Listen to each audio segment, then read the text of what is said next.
Sayılar insanlık tarihinin çok eski dönemlerinde ortaya çıkmıştır. İnsanlar nesneleri saymak ve takas etmek için doğal sayılara ihtiyaç duymuşlardır. Saymanın, sayıların ilk izleri kemiklere veya taşlara çentik atarak oluşmuştur. Farklı uygarlıklar kendi yazı sistemlerini geliştirerek doğal sayıları sembollerle göstermişlerdir. Hesap makinesinin üstündeki semboller yani 0, 1, 2, 3, 4, 5, 6, 7, 8, 9 rakamlardır.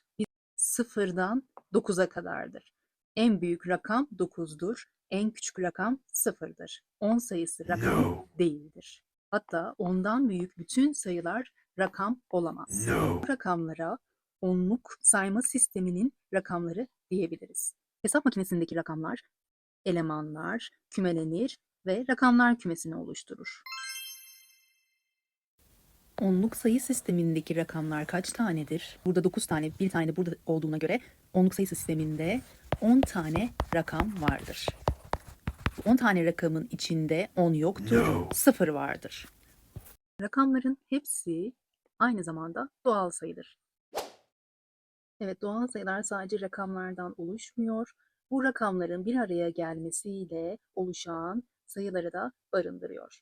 Örneğin 10 sayısı 10, 11, böyle 12, 13 devam eder ve sonsuza kadar sürer. Doğal sayılar bu sefer bizim elemanlarımız. Bu elemanların oluşturduğu küme var. Bu kümenin adı büyük N harfiyle gösterilir. Doğal sayılar kümesidir. Doğal sayılar kümesini yazdıktan sonra buradaki 3 nokta sonsuza kadar gittiğini gösteriyor. Sayma sayılarını verelim. Sayma sayılarında doğal sayılardan farklı olarak sadece 0 sayısı bulunmaz.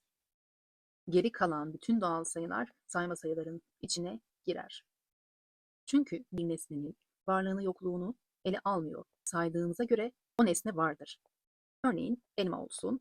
Elmadan 0 tane var olarak saymıyoruz. Nasıl sayarak başlıyoruz? Bir elma, 2, 3, 4 böyle sonsuza kadar gidebilir. Sayma sayılarının en küçüğü bir sayısıdır. Sayma sayıları elemanlarının kümesi vardır. Bu kümenin ismi büyük N üzeri artıdır. Bunların arasında en geniş küme doğal sayıların olduğu kümedir. O zaman doğal sayılardan başlayan bir sınıflandırmaya geçelim. Doğal sayılar sınıfını ele aldığımızda kedigillere benzettik. Kedigillerde kedimiz var, örneğin 7 sayısı doğal sayısıdır. Kaplan var, 400 sayısı doğal sayısıdır. Aslan var, 10 doğal sayıdır. Tabii hiç kedigil olmayan köpeğimiz var, o da 0 sayısıdır. Bunların hepsi doğal sayılar kategorisine giriyor. Bir üst kategoride tam sayıları göreceğiz.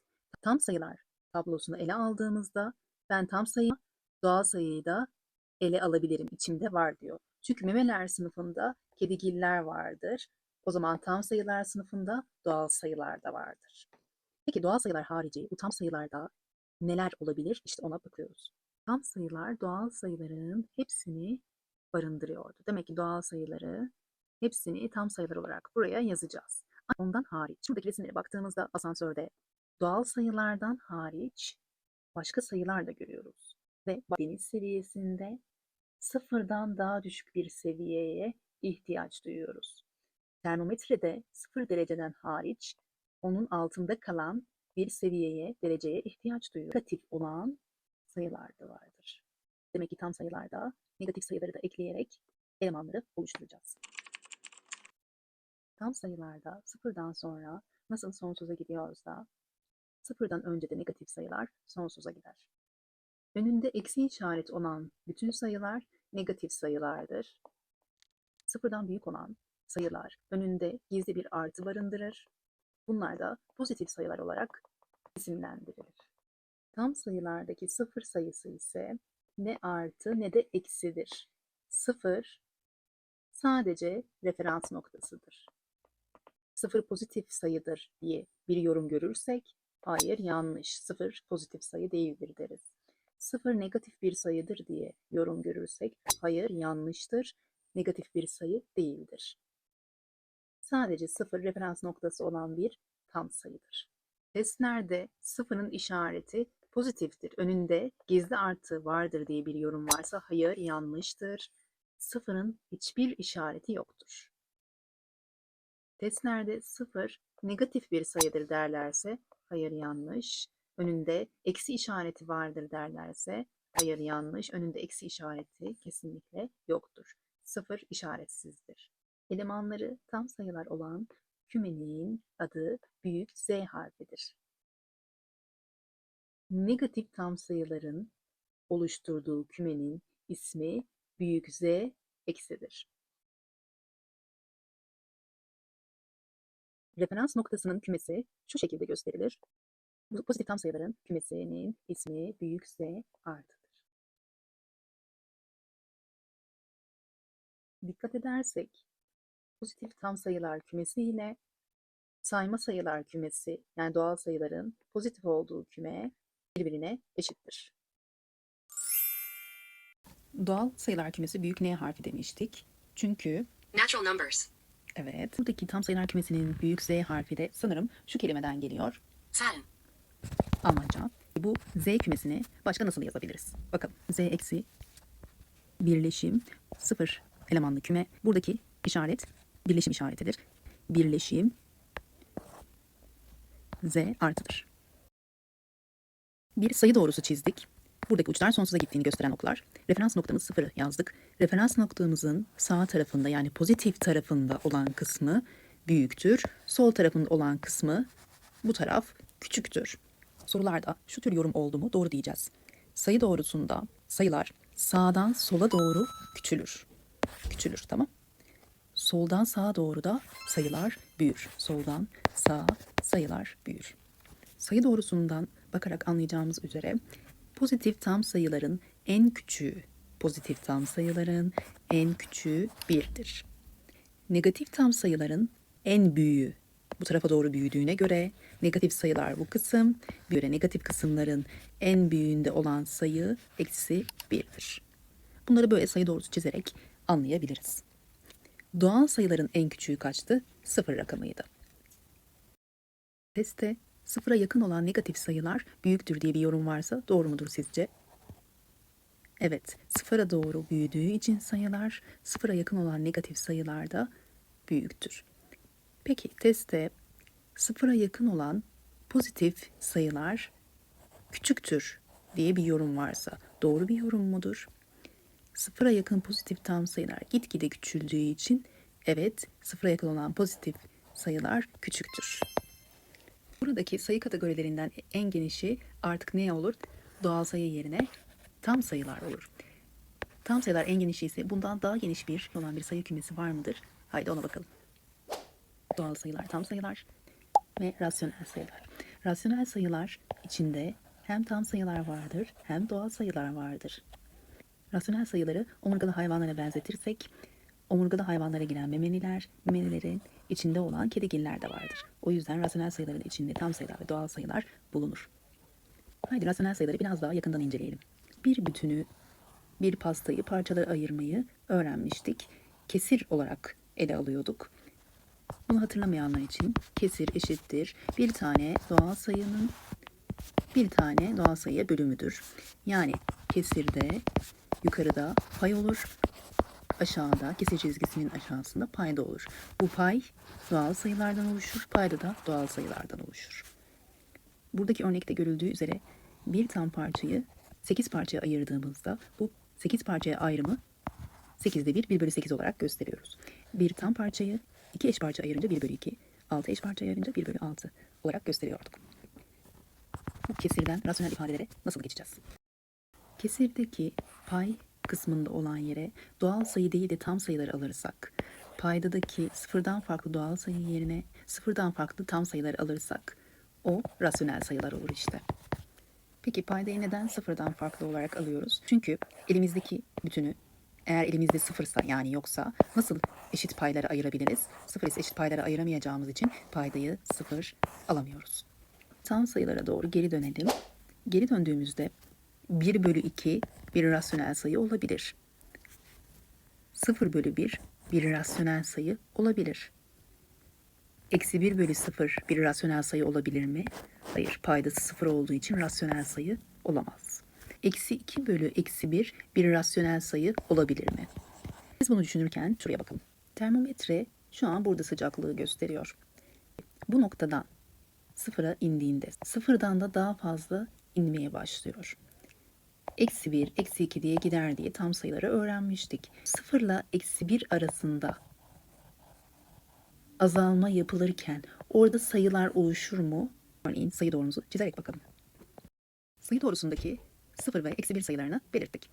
Çünkü 0 dereceden aşağı inmeye çalışıyordu ve bu aralıkta bir sayı oluşmaz mı diye sormuştuk. Buradaki kısmı bir bütün olarak düşünürsek, iki eş parçaya ayırırsak tam ortası burası olur. 0'dan daha küçük olduğu için eksili bir sayı olacaktır öncelikle. Eksi işaretimizi koyduk. Daha sonra iki eş parçaya böldüğümüz için paydası 2 olacaktır. Buradaki nokta iki parçadan sadece biridir. -1/2'dir bu sayı. İşte bu tam sayıların arasında bulunan sayılar artık rasyonel sayılarımızda yer alacaktır. Yani tam sayıların hepsi zaten var. Bir de aradaki sayıları ekledik mi işte rasyonel sayılar kategorisi geliyor.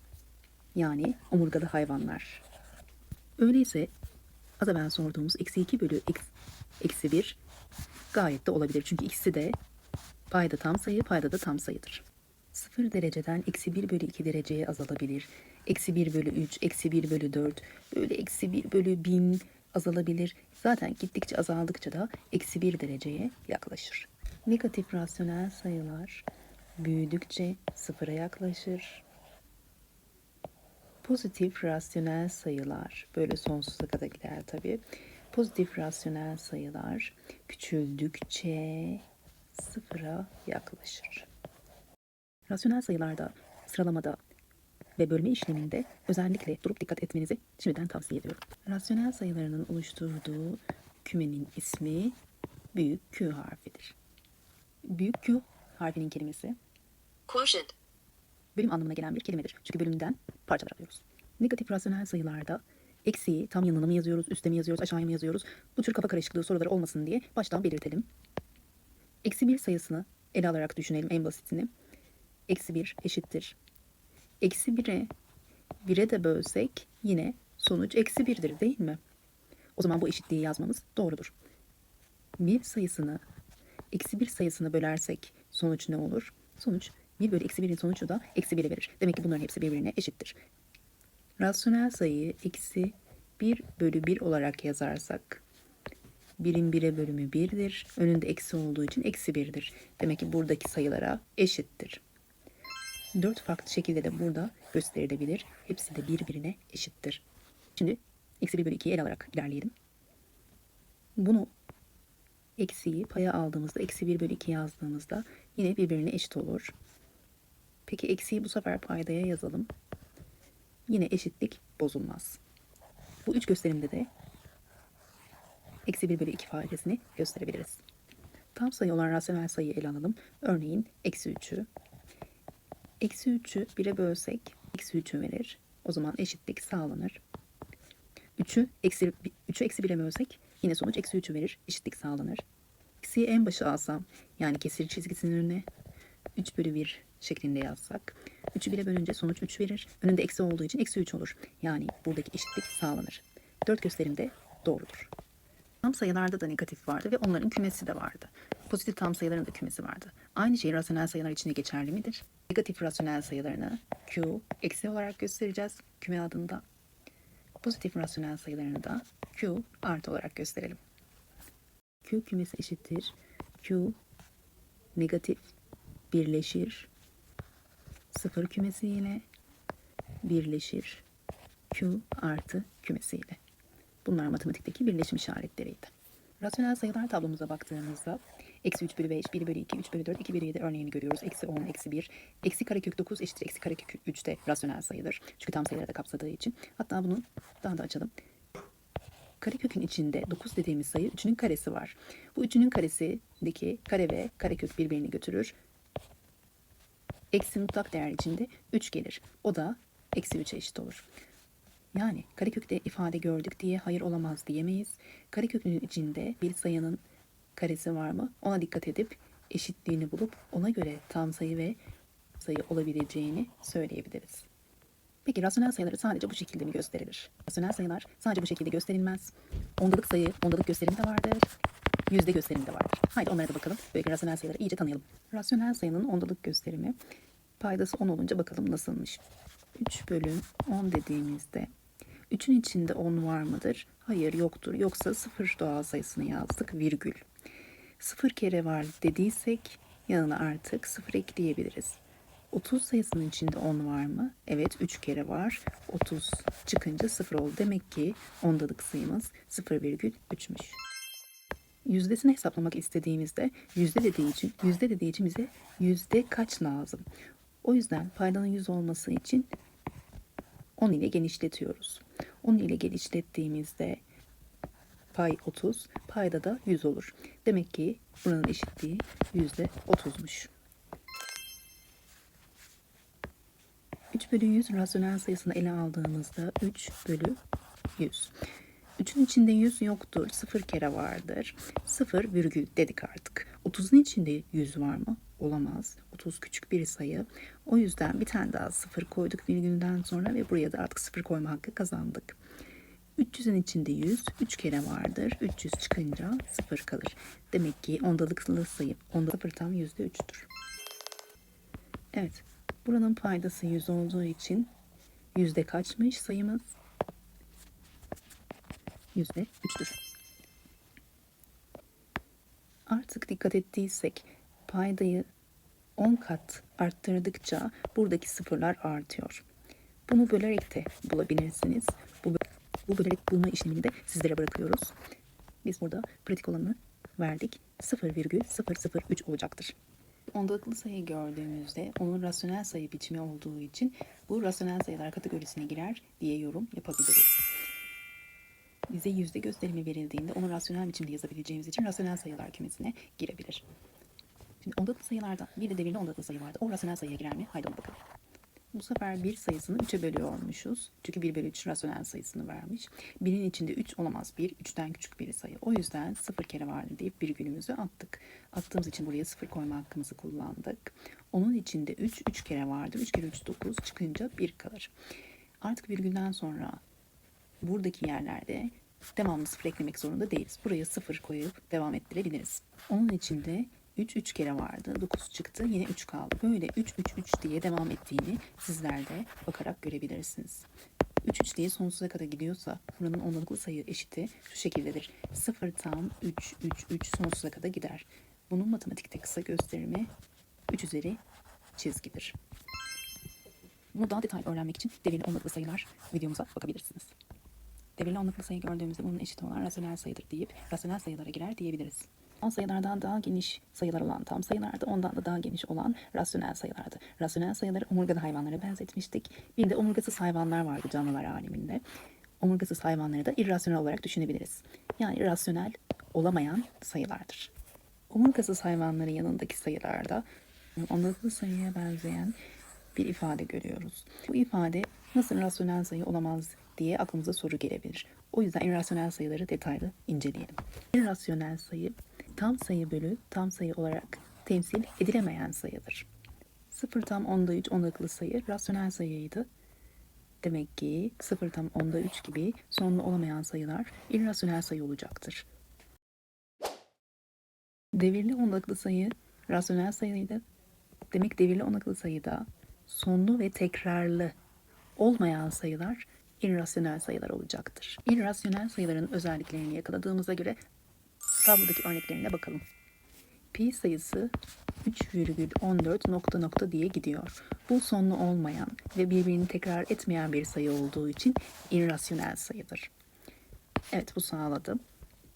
Geldik kareköklü ifadeye. Bunu birazdan inceleyelim. Çünkü ilk önce şuna bakalım. 2 tam 7, 1, 8 birbirinden farklı, evet sonlu olmayan ve tekrarlamayan sayılar olduğu için bu kısımda irrasyonel sayılara giriyor. Karekök kısmında irrasyonel sayılara giriyor mu? İşte onu inceleyelim. İki rasyonel sayısını kareköklü biçimde yazmak istersek karekök içinde 4 olarak yazabiliriz. Bundan büyük olan karekök 7 sayısını alalım. Çünkü kareköklü ifadeler irrasyonel mi diye bakıyorduk. Bundan büyük olan hangi sayıdır? Karekök 9'dur. Karekök 9, 3 rasyonel sayısıdır. Bunlar zaten sonlu olduğu için bu köklü ifadeler kesinlikle rasyonel sayıdır. İrrasyonel olamaz. Ama karekök 7'yi inceliyoruz. Karekök 7, 2'den büyük, 3'ten küçükse 2 virgül nokta nokta bir sayıdır. Bunu profesyonel hesap makinesiyle ve araçlarla yaptığımızda kareköklü ifadenin değeri 2 tam 6, 4, 5, 7, 5, 1, 3 bu şekilde birbirini tekrar etmeyen, sonlu ve tekrarlı olmayan bir sayıya eşit oluyor. Karekökün içinden dışarıya çıkamayan sayılar ve karekök biçiminde kalan sayılar neymiş? İrrasyonel sayılarmış. Bunun değerine de baktığımızda yine irrasyonel sayılar özelliğini sağladığını görürüz. Yani omurga olmayan hayvanlar, omurgasız hayvanlar gibi düşünebiliriz. Karekök 5 yine karekökün dışına çıkamadığı için irrasyonel sayıdır. Burada da aynı şekilde kareköklü bir ifade ile çarpıldığı için doğal sayı irrasyonel bir sayıdır. Kareköklü ifadeyle sonlu ve tekrarlı olmayan bir sayıyı topladığı için bu da irrasyonel bir sayıdır. Evet, omurgalı omurgasız diye ayırdıktan sonra bunlar hayvanlar alemi oluyor. Hayvanlar alemini yani hem rasyonel sayıları hem irrasyonel sayıları kapsayan hangi sayı oluyormuş? Gerçek reel sayılar oluyormuş. Bunları artık gerçek reel olarak kullandığımız için rasyonel sayılara ve irrasyonel sayılara gerçek reel sayılar deriz. Gerçek sayılar demişken sanal hayali sayılar olmaz mı? Tabii ki olur. Testlerde karşımıza gerçek reel sayılar, rasyonel sayılar, irrasyonel sayılar bunlar çok çıkmasa da yine de soru olarak, yorum olarak gelir. Tam sayılar, doğal sayılar çok gelir, çok kullanırız. Sanal hayali sayılar sanal sistem için kullanılıyor, yüksek matematik için kullanılıyor. Karekökün içinde negatif bir sayı olamayacağı için gerçek sayılarda onu ele almıyoruz ama sanal sistemde sanal ve hayali sayılar olarak karekök içinde eksi 1'i ele alıyoruz ve ona i olsun diyoruz. Ondan sonra 2i, i kare, i küp, 3 artı 2i bu şekilde sayılar oluşabiliyor. Hani canlıları hayvanlar, mikroskobik canlılar olarak ayırırsak gerçek reel sayılar hayvanlar oluyor, sanal ve hayali sayılar mikroskobik canlılar oluyor. Peki gerçek ve reel sayıların üstünde bir sayı kategorisi var mı? İşte bunların her ikisini de kapsayan karmaşık sayılar ve kompleks sayılardır. Karmaşık sayılar, kompleks sayılar örnekleri doğal sayıları da kapsadığı için 0, tam sayıları da kapsadığı için eksi 1, rasyonel sayıları da kapsadığı için 1 bölü 2, irrasyonel sayılardan pi, sanal hayali sayılardan 1 eksi 2, bu şekilde karekök 3 olarak bütün sayıları alabiliriz. Karmaşık sayılardır. Matematikteki sayıları öğrendikten sonra haydi bunların işlemlerine, birçok çalışmalarına girişelim. Abone olup çalışmalara katılın.